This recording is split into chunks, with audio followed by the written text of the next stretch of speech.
चलिए question number 40 start करते हैं। एक्सरसाइज हमारी चल रही है लीनियर इक्वालिटी की पिछली एक्सरसाइज हमारी चल रही है।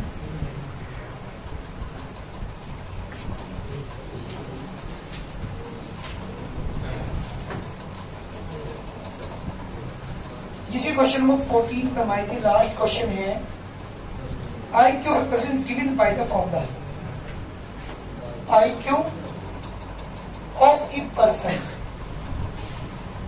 एक आदमी का IQ लेवल मापने का एक फॉर्मूला है, मतलब उसका IQ कितना बढ़िया है ना। उसका फॉर्मूला है हमारे पास यहाँ पे MA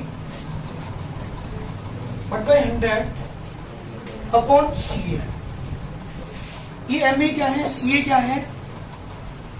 where MA is the mental age, MA जो है वो उसकी मेंटल एज है, and CA is chronological age, ये इसकी क्रोनोलॉजिकल एज है CA। MA इसकी मेंटल एज। क्वेश्चन ने कहा कि अगर IQ अकॉर्डिंग टू क्वेश्चन, इसने कहा जो IQ लेवल है find the range of the mental as, उसकी मेंटल एज की रेंज बताओ, मेरा क्वेश्चन है। क्वेश्चन से एक बार IQ मापने का किसी भी बच्चे का, किसी भी आदमी का IQ लेवल अगर मुझे मापना है, उसका फॉर्मूला है IQ equal to MA multiply by 100 upon में CA। MA क्या है यहाँ पे मेंटल एज है और CA है उसकी क्रोनोलॉजिकल एज। ये फॉर्मूला हम यूज करते हैं किसी भी पर्सन के IQ लेवल मापने में। IQ लेवल मापने का फॉर्मूला है MA multiply 100 upon CA। Question ने कहा कि जो हमारी IQ लेवल की जो रेंज है वो 80 से ज्यादा, 140 140 से कम है। 80 पता किसका होता है IQ लेवल? जो मंदबुद्धि बच्चे होते हैं। इसके बाद जिनकी बुद्धि ज्यादा तेज होती है उनका IQ लेवल बढ़ता जाता है। और 140 तो बहुत बहुत ज्यादा इंटेलिजेंट किसी आदमी का हुआ है, मेरे ध्यान नहीं किसी का नाम था वो, उसका हुआ है IQ लेवल 140 और सबसे कम होता है सबका। तो ये IQ जो लेवल की जो रेंज है वो कितनी है? 80 से 140 की IQ लेवल की रेंज है। पता है क्वेश्चन ने ये पूछा है कि अगर किसी आदमी की एज 12 साल हो, कितनी हो? 12 साल हो, 12 ईयर किसी की एज हो, तो उसकी रेंज बताओ, मेंटल एज की रेंज क्या होगी? MA की रेंज पूछिए तो बुक करिए यहाँ पर formula from first and second. जी बेटा 80 less than equal to IQ की क्या लिखोगे? ये वाला formula MA multiply by 100 upon CA less than equal to 140। CA की वैल्यू कितनी है? 12 यहाँ कर दीजिए। अब देखिए यहाँ पे CA इज इक्वल टू 12 है। जब आप 12 पुट करोगे 80 is greater than equal to MA multiply by 100 upon 12 less than equal to 140। ये फर्स्ट, ये सेकंड और ये थर्ड। जल्दी मुझे फर्स्ट और सेकंड लेकर के और सेकंड थर्ड लेकर जल्दी निकाल के दिखाओ। जो मिनिमम वैल्यू है 9.6 से ज्यादा है या इक्वल है तो मिनिमम तो वैल्यू हुई इसकी 9.6। मतलब फर्स्ट एंड सेकंड लेके चला मैं यहाँ से, फर्स्ट एंड सेकंड लेने के बाद हमारे पास किसकी निकाली? MA की इक्वल आई। बात करते हैं किसकी? Now taken second and third जब आप लेके चलेंगे MA मल्टीप्लाई 100 अपॉन में CA की वैल्यू है 12 लेस देन इक्वल टू 140। जी बेटा MA equal to 140 multiply by 12 upon 100। 0 से 0 कैंसिल। जी बेटा कितना गया? कितना? 168 लेस देन इक्वल टू यहाँ पे अपॉन में 10। तो MA less than equal to 16.8। Range क्या आ गई इसकी? रेंज ऑफ MA कितने बेटा? 9.6 से लेकर के कितना तक? 16.8 ओपन ब्रैकेट लगाइए आंसर, सॉरी क्लोज ब्रैकेट, क्योंकि दोनों तरफ इक्वल का साइन है यहाँ पे और यहाँ पे भी। तो 9.6 और 16.8 के बीच में, या 9.6 हो सकता है, आंसर 16.8 हो सकता है, ये इनके बीच में लाई करेगा। ये मेरा कंप्लीट क्वेश्चन है। चैप्टर हमारा कंप्लीट, लीनियर इक्वालिटी हमारा कंप्लीट हो चुका। कौन सी स्टार्ट करोगे? सीक्वेंस थ्री हमारे चैप्टर का नाम है। आपने वैसे क्लास 10 में पढ़ रखा है, एक चैप्टर पढ़ा था AP, अर्थमेटिक प्रोग्रेशन वही है बिल्कुल। यहाँ पे 3 चीज पढ़ेंगे आप, AP, GP एंड मिक्स। जो सीरीज है वो भी आप पढ़ोगे यहाँ पे। 3 तरह की चीजें आपको यहाँ पे पढ़ाऊंगा। सबसे पहले बात करता हूँ एपी की। अर्थमेटिक मीन जिसका नाम है एपी, स्टार्ट कर रहा हूँ यहाँ से। आपने पढ़ा होगा एपी किसे कहते हैं। चैप्टर स्टार्ट कर रहा हूँ, सीक्वेंस एंड सीरीज मेरे चैप्टर का नाम है। अभी अभी लीनियर इनइक्वालिटी में चैप्टर चल रहा था, कंप्लीट हो चुका। सीक्वेंस सीरीज चैप्टर क्लास 10 में आपने पढ़ रखा है, पहली एक्सरसाइज आपने पढ़ रखी है, वही सेम है। मैं थोड़ा सा हल्का से रिवाइज करा दूं आपको। सबसे पहले बात करता हूँ सीक्वेंस किसे कहते हैं, सीरीज किसे कहते हैं, एपी क्या होती है, जीपी क्या होती है, चारों के बारे में बता रहा हूं। सीक्वेंस तो कोई भी numbers which are arrange in order, any rule, any pattern, किसी भी पैटर्न के ऊपर बहुत सारे नंबर्स लिखे हो, वो सीक्वेंस कहलाती है। For example 1 2 3 4 5 and so on, 1 square 2 square 3 square and so on, 1 cube 2 cube 3 cube and so on, 2 3 5 7 11 13 17 dot dot dot and so on. These are the sequence. Pattern क्या है, किसी भी पैटर्न के अकॉर्डिंग लिखे हो बहुत सारे नंबर, वो सीक्वेंस कहलाती है। आप देख रहे हो इस वाले पार्ट में जो यहाँ पैटर्न है वो 1 नंबर ऐड करने का है। एवरी नंबर जो सक्सेसिव नंबर है वो एक 1 ऐड करने के बाद आ रहा है। तो यहाँ पे जो पैटर्न है वो क्या है, 1 नंबर ऐड होने के बाद नंबर आ रहे हैं। So this is the sequence. Natural number के ऊपर स्टार लगे हुए हैं, नेचुरल नंबर के ऊपर क्यूब लगे हुए हैं। यहाँ पे सारे कैसे हैं, प्राइम नंबर्स हैं। बात हो गई, बुद्धि करा रहे इसकी। अच्छा ये क्या है, लोड है, तो सारे प्राइम नंबर हैं। तो प्राइम, एक बात बताऊं आपको, सीक्वेंस कभी भी अपना रूल चेंज नहीं करती। जो रिलेशन इन 2-3 एलिमेंट में होगा वो रिलेशन आगे भी मिलेगा आपको। जो रिलेशन आपको यहाँ है आगे भी मिलेगा, जो रिलेशन यहाँ है वो आगे मिलेगा। रिलेशन बीच में चेंज नहीं होता। एनी पैटर्न के अकॉर्डिंग जो भी नंबर लिखे हो that is called sequence. Pattern कुछ भी हो सकता है, ये भी हो सकता है pattern 2 4 6 8, every number 4 number add करने के बाद 2 4 8 16 32 एंड सो ऑन। ये पैटर्न है, हर नंबर में 2 से मल्टीप्लाई करने के बाद नेक्स्ट नंबर आ रहा है। तो पैटर्न कुछ भी हो, किसी भी रूल के अकॉर्डिंग, किसी भी पैटर्न के अकॉर्डिंग जो भी नंबर लिखे होते हैं that is called sequence. Series में क्या फर्क है, सीक्वेंस में क्या फर्क है, तो बताएंगे सीरीज किसे कहते हैं। सीक्वेंस और सीरीज में एक ही चीज का फर्क है, अगर इनके बीच में कॉमा लगा है तो ये सीक्वेंस है, और इनके बीच में अगर प्लस लगाओ तो माइनस लगाओ तो दैट इज सीरीज। ये फर्क है सीक्वेंस और सीरीज में। 2 बातें क्लियर होगी। बात करते हैं एपी की। एपी किसे कहते हैं, एपी जो स्टैंडर्ड फॉर्म है वो है A plus B, A plus 4d and so on. आपने क्लास 10 तक पढ़ा है। पहचान है एपी की, एपी की जो पहचान है वो है T2 minus T1, T3 minus T2। T2 means second term, T1 means first term, T3 means third term, T2 means second term. अगर मैं सेकेंड टर्म में से फर्स्ट टर्म माइनस कर दूं और वो इक्वल आ जाए थर्ड टर्म में से सेकेंड टर्म को माइनस करने के बाद, तो हमारी वो एपी है, वरना नहीं है। This is AP. देखो T2 माइनस T1 की वैल्यू 1, T3 माइनस T2 की value is also 1, so this is an AP. ये एपी नहीं है, this is not an AP, this is not an AP, this is AP. 4 minus 2 is 2, 6 minus 4 is 2, common difference same, so this is an AP. This is not AP, ये AP नहीं है, क्योंकि 4 minus 2 को minus करेंगे 2, लेकिन 8 में से 4 को माइनस करेंगे तो 4 आ गया, 2 नहीं आया, so this is not an AP. AP की पहचान क्या है, T2 minus T1 equal to T3 minus T2 अगर आ जाए तो वो एपी है, वरना ये एपी की पहचान है। ठीक, अगर मुझे किसी एपी की कोई सी टर्म निकालनी है, नंबर 1 फॉर्मूला यहाँ पे सबसे पहले बात करिए स्टैंडर्ड फॉर्म की। नंबर 2 कॉमन डिफरेंस निकालने का फॉर्मूला है T2 minus T1 equal to T3 minus T2। ये एपी की पहचान भी है। किसी को प्रूव करना है कि एपी है नहीं है तो हम T2 माइनस T1 निकालेंगे, T3 माइनस T2 निकालेंगे, दोनों इक्वल आ गए तो एपी है, वरना नहीं है। नंबर 3, किसी एपी की कौन सी टर्म निकालनी है मुझे, ये एपी आगे तक बढ़ती जा रही है, ये वाली कोई कहने लगा कोई इसकी 101 भी टर्म बताओ क्या होगी, 500 भी टर्म बताओ क्या होगी, तो मैं इस वाले फॉर्मूले को यूज करके किसी भी एपी की कोई सी भी टर्म निकाल सकता हूं। देखो 4-5 बातें जो मैंने बताई है, चैप्टर शुरू होने से पहले ये चीजें समझा करो, तभी चैप्टर क्लियर होगा, वरना होने का नहीं। हम सीखने क्या कर रहे हैं चैप्टर के अंदर, ये बातें आपको पता होनी चाहिए। तो यहाँ सीक्वेंस पता लग गया, एनी पैटर्न के अकॉर्डिंग जितनी भी टर्म्स लिखी होती है वो सीक्वेंस कहलाती है। इनके पीछे प्लस का निशान लगा तो वो सीरीज बन जाती है। एपी किसे कहते हैं? जिनके पीछे कॉमन डिफरेंस हो, सब एपी कहते हैं। किसी एपी की कोई सी भी टर्म मुझे निकालनी हो तो फॉर्मूला अप्लाई करूंगा, Tn equal to a plus n minus 1 into d. नया कुछ भी नहीं है, जो 10th में आपने पढ़ा वही है, एपी के अंदर तो वही है।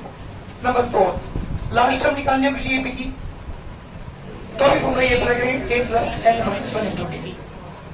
फिफ्थ, मुझे सम निकालना हो किसी एपी का तो लिखो nth term from last, nth term from last. इसका मतलब क्या है, मेरी बात सुनो। सपोज करो एपीएस की लास्ट में 1/2, लास्ट टर्म इसके 1/2 है, और ये क्वेश्चन लगे आखिर से इसकी 5वीं टर्म बताओ, ये लास्ट इसकी 8वीं टर्म बताओ, ये लास्ट इसकी 10वीं टर्म बताओ, तो लास्ट से जो भी टर्म आपसे पूछी हो फॉर्मूला अप्लाई करेंगे, L minus N1 into D. Next number 6, सम निकालो किसी भी एपी का। ये टर्म बढ़ती जा रही है, 4 टर्म का सम फाइंड करो। देखो मेरी बात सुनो, T4 का मतलब है 8 और S4 का मतलब है 2 + 4 + 6 + 8। ध्यान दीजिएगा, T4 का मतलब 4th टर्म, S4 का मतलब 4 टर्म का सम, T10 का मतलब 10वीं टर्म, और S10 का मतलब सम ऑफ फर्स्ट 10 टर्म। T में और S में ये फर्क है, ठीक। जब मुझे सम निकालना हो किसी भी एपी की 10 टर्म्स का, फॉर्मूला अप्लाई करूंगा, n/2 to a plus n minus 1 to d। एक फॉर्मूला ये है n/2 bracket a plus n, और लास्ट फॉर्मूला है Tn निकालना हो, Sn दे रखा हो तो Sn माइनस -1। ये टोटल फॉर्मूले एपी की जो यूज करेंगे हम इस एक्सरसाइज के अंदर, इन्हें काट लीजिए। किसी को कोई प्रॉब्लम हो किसी फॉर्मूले में यूज करने में, हालांकि 10th क्लास में सारी चीज आपको पढ़ाई है, ये 10th क्लास के फॉर्मूले, नया कुछ भी नहीं है, वही चीजें मैंने यहाँ पे रखी है। जल्दी करिए, सुनिए एक्सरसाइज स्टार्ट करता हूँ। 9.1 जिसका पहला क्वेश्चन है, an दे रखा है, इसने an या 3 बात एक ही है, an कह दो या 3 कह दो, बात एक ही है, फर्क नहीं पड़ता कुछ भी। गौरव सुन ले, बात बंद कर दे। Write the first 5 term of each of the sequence in exercise 1 to 6। Question 1 से लेकर के 6 क्वेश्चन तक मुझे इसकी पहली 5 टर्म लिखनी है। कितनी टर्म? किसी सीक्वेंस की 5 टर्म लिखनी है शुरू की। हु जेनेट टर्म्स आर, जिसकी एनी भी टर्म दे रखी है आपको, Tn या An कोई फर्क नहीं पड़ता, चाहे इसे n का नाम दे दो चाहे आप इसे 3 का नाम दे दो, तो ये इसकी एनी भी टर्म है और आपकी पहली 5 टर्म लिखनी है। क्या करते हैं, पुट n इक्वल टू 1 2 3 4 5, ये पुट करते हैं। मैंने 1 पुट किया, a1 is equal to 1 into 1 plus 2। जी बेटा, a1 is 3, पहली 5 टर्म लिखनी है। a2 2 ब्रैकेट में 2 plus 2, 4 to 8, a3 3 plus 2, a4 24, a5 35। क्या क्वेश्चन ने क्या पूछा था, पहली 5 टर्म लिखी है, तो देखिए फर्स्ट 5 टर्म, फर्स्ट 5 टर्म होगी बेटा इसकी 3 8 15 24 35 इज द रिक्वायर्ड आंसर। जी बेटा, ये क्वेश्चन नंबर 1 है, इसकी 5 टर्म लिखनी शुरू की तो ये आ गई 3 8 15 24 35। सेकंड पार्ट क्वेश्चन नंबर 2 की बात कर रहा हूं। n दे रखा आपको n अपॉन n प्लस 1। जी पहली 5 टर्म लिखनी है, क्या पुट करिए n की जगह 1 2 3 4 5। a1 is equal to 1 upon 1 plus 1, 1 upon 2, 2 upon 2 plus 1, 2 upon 3, 3 upon 3 plus 1, 3/4. A4 is equal to 4/4 plus 1. 4/5. 5/5 plus 1. ये बेटा 5/6 आंसर। इस तरह से 5 टर्म लिखनी है। क्वेश्चन नंबर 6 तक यही वर्क अभी करना है। बात करते क्वेश्चन नंबर 3 की। ये मेरे आपको 2 की पावर है, मुझे इसके पहले 5 टर्म लिखनी है। क्या करेंगे? Put n equal to 1 2 3 4 5. A1 is equal to 2 की power 1 equal to 2. A2 is equal to 2 की पावर 2 is equal to 4. 2 की पावर 3 is equal to 8. 2 की पावर 4 is equal to 16. 2 की पावर 5 is equal to 32. जल्दी करिए answer. जल्दी मुझे next question करके दिखाओगे। 2 अगला क्वेश्चन लिखो जल्दी। दो सीक्वेंस कुछ हो सकती है, तो यहाँ पर पुट किया आपने n is equal to 1 2 3 4 5. A1 is equal to 1 की पावर into 5 की पावर 1 plus 1. 1 की पावर 0, 5 की पावर 2, जिसके बाद 0 की वैल्यू 1 into 25 बेटा। A2 is equal to 2 minus 1 into 5 की पावर बेटा कितना 2 plus 1 minus 1 की पावर 1 into minus 1. 5 पावर 3 की वैल्यू 125 minus 125. A3 minus 1 की पावर 3 minus 1. 5 की पावर 3 plus 1 minus 1 की पावर 2. 5 की पावर 4 की वैल्यू 625 प्लस का आगे बेटा यहाँ पे A4 minus 1 की पावर 4 minus 1. 5 की पावर 4 plus 1. ये नेगेटिव आएगा बेटा 3/1 A5 minus 1 की पावर 5 minus 1. 5 की पावर 5 plus 1. जी बेटा ये आ गया प्लस के 625। जल्दी करिए आंसर। ये मेरे पास 5 टर्म इसकी आज की। बात करते हैं क्वेश्चन नंबर 6 की। 6 क्वेश्चन है n is equal to n into n square plus के 5/4। देखिए ये question n into n square plus के 5/4। सौ की 5 टर्म आपको फाइंड करनी है। कितनी टर्म बेटा? 5 टर्म हमें फाइंड करनी है इसकी। बताओ क्या करोगे? Put n is equal to 1 2 3 4 5.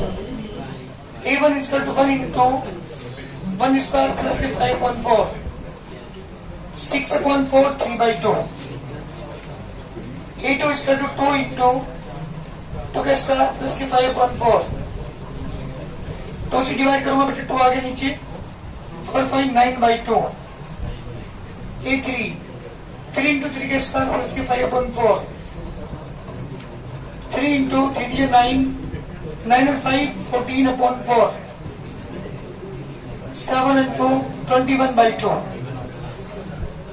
A4 4 के स्क्वायर प्लस के 5/4. कैंसिल 21. A5 5 into 5 के स्क्वायर प्लस के 5/4. 75/4 75/2. चलिए 5 टर्म इसकी आ चुकी। बात करते हैं क्वेश्चन नंबर 7 की। आप देख रहे होंगे कुछ क्वेश्चन नंबर 1 से लेकर 6 तक सेम वर्क है। 7 क्वेश्चन देखिएगा ध्यान से। 7 क्वेश्चन ये पूछा है ए अंदर का 4n - 3 आपको निकालना है A17 एंड A24। जी बेटा 2 क्वेश्चन आपसे पूछे हैं। A17 का मतलब क्या है? 17वीं टर्म 17th टर्म। और A24 का मतलब क्या है? 24वीं टर्म। 2 टर्म आपसे पूछी है, एक 17वीं टर्म और एक 24वीं टर्म। 17 टर्म निकालने के लिए क्या करेंगे? बिल्कुल जी बिल्कुल, सॉल्यूशन को ध्यान दीजिए। an इसका टुकड़ा आपको 4n - 3 पुट करते हैं इसमें, यानी की जगह 17। We get A17 is equal to 4 into 17 minus 3. 68 minus 3 is 65। एक आंसर, अर्थात इस एपी की जो सॉरी सीक्वेंस की जो सब्सिट्यूट टर्म है वो 65 है। अब क्या निकालना मुझे? Now put n equal to 24। 824 is equal to 4 into 24 minus 3 90। जल्दी करिए answer.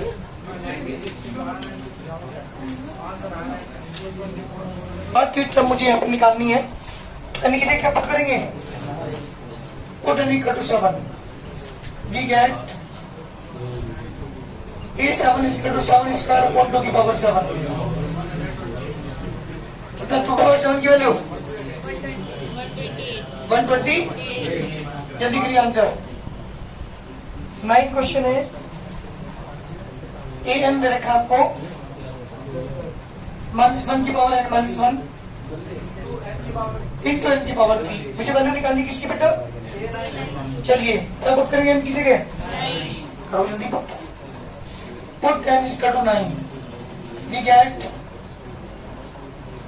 A9 is equal to -1 की पावर 9 - 1 into 9 की पावर 3 -1 की पावर 8 7 to 9। तो पॉजिटिव 7 to 9 आ गया आंसर। चलिए बात करते क्वेश्चन नंबर 10 की। 10 क्वेश्चन है बेटा। n देखा आपको n इंटू n प्लस 2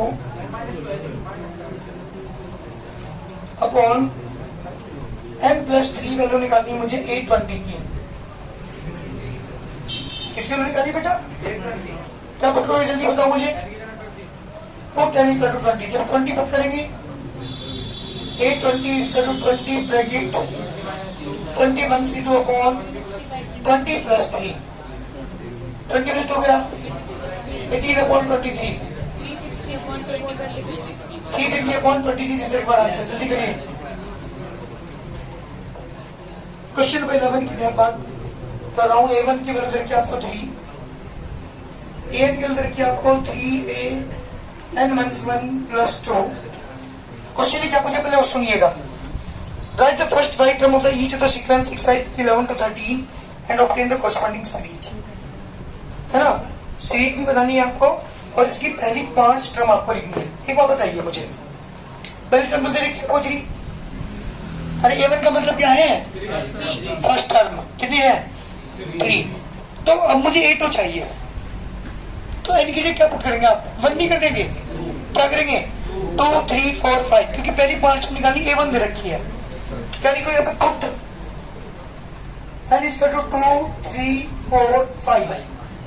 जी बेटा A2 is equal to 3A2 minus 1 plus 2। जरा एक बात सुनेंगे, 2 में से 1 का A1 plus 2। तुम्हें एक बात रखी होगी इस क्वेश्चन के अंदर A2 निकालने के लिए A1 की जरूरत पड़ रही है। अगर A1 ना होता ना तो मैं A2 नहीं निकाल सकता था, इसलिए क्वेश्चन में A1 दिया। तो मैं खुद आप देख रहे होंगे 2 minus 1, 2 में से 1 गया 1 A1, तो A2 निकालने की किसकी जरूरत पड़ रही? और A1 की जरूरत पड़ रही। पुट कर यहाँ पे 3 into 3 plus 2 11 आ गई क्या भाई? चलिए A2 तो आ चुका। बात करते हैं किसकी? चलिए A3 और A4 A5 की बात करते हैं। Now A3 is equal to जी बेटा 3A3 minus 1 है ना प्लस 2 3A2 प्लस 2। अब देखो A3 निकालने की जरूरत पड़ रही? हाँ A2 की। A3 निकालने के लिए A2 की जरूरत है। करो तो A2 की वैल्यू 3 इंटू A2 की वैल्यू यहाँ की हमारी 11 प्लस 2 33 प्लस 2 कितना है? 35। A4 is equal to 3A4 minus 1 plus 2 3A3 plus 2। जी A3 की वैल्यू 35 plus 2 107। A5 is equal to 3A5 minus 1 plus 2 3A4 plus 2। A4 की वैल्यू बेटा ऊपर वाली 107 plus 2। रियल से कितना है? 323 बिल्कुल आंसर। एक चीज इस क्वेश्चन के अंदर आपको पता लगी होगी, क्या निकालने के लिए? A3 निकालने के लिए A2 की जरूरत थी, A4 निकालने के लिए A3 की जरूरत है, A5 निकालने के लिए A4 की। हर एक टर्म नेक्स्ट निकालने के लिए पहले टर्म की जरूरत पड़ती है। ये तीनों क्वेश्चन ऐसी है, इनमें आपको पहले टर्म की जरूरत पड़ेगी। चलिए बात करते हैं क्वेश्चन नंबर किसकी, 2 या 2 से ग्रेटर लेनी है हमें, 2 या 2 से ग्रेटर हमें लेनी है। जल्दी करो, क्या करोगे? मुझे इसकी 5 टर्म लिखनी है। सबसे पहले क्या बात करेंगे, जल्दी बोलो, जल्दी। पुट एन इक्वल टू 2, जब 2 पुट करेंगे A2 is equal to A2 minus 1 upon 2, A1 upon 2। जी बेटा, अब देख रहे हो A2 निकालने के लिए A1 की जरूरत पड़ रही। A1 की वैल्यू कितनी है ऊपर, 1 upon 2। चलिए A3 की बात कर रहा हूँ, A3 minus 1 upon 3, A2 upon 3, A2 की वैल्यू ऊपर आई थी 1 by 2 upon 3, A2 नीचे 1 by 6 बेटा। A4 1 upon 4, A3 upon 4, 1 by 6 upon 4, तो 1 upon 24। चलिए A5 1 upon 5, A4 upon 5, A4 की वैल्यू बेटा 1 upon 24 upon 5, 1 upon 22 तेरी बात से जल्दी करिए। तो A2 भी आ चुका है, A3 भी, A4 भी, A5 भी, 5 टर्म हमारे पास आ चुकी है। 5 टर्म हमें निकालनी थी इस क्वेश्चन में। 13 क्वेश्चन है बेटा आपके पास। A1 की वैल्यू रखी है, A2 की वैल्यू रखी है आपको 2, n रखा आपको an -1 -1, n की वैल्यू 2 से बड़ी रखनी भाई। अरे A1 भी तुम्हें पता है, A2 भी तुम्हें पता है, तो n की वैल्यू 3 रखेंगे ना। तो पुट करता हूं मैं, n is equal to 3 4 5, पहले 3 पुट कर रहा हूँ। A3 is equal to A3 minus 1 A2 minus 1, A2 की वैल्यू is equal to 1 बेटा। A4 minus 1 A3 minus 1, A3 की value 1 minus 1 is equal to 0। A5 minus 1 A4 minus 1, A4 की value 0 बेटा, minus 1 is equal to minus 1। जल्दी सारे हमारे answer आ चुके, A1 भी, A2 भी, A3 भी, A4 भी, A5 भी। एक क्वेश्चन बचा लास्ट 14, कोशिश करना करने की, नहीं हो तो मैं से पूछ लेना कल आपके। एक क्वेश्चन आपको होमवर्क में दिया मैंने।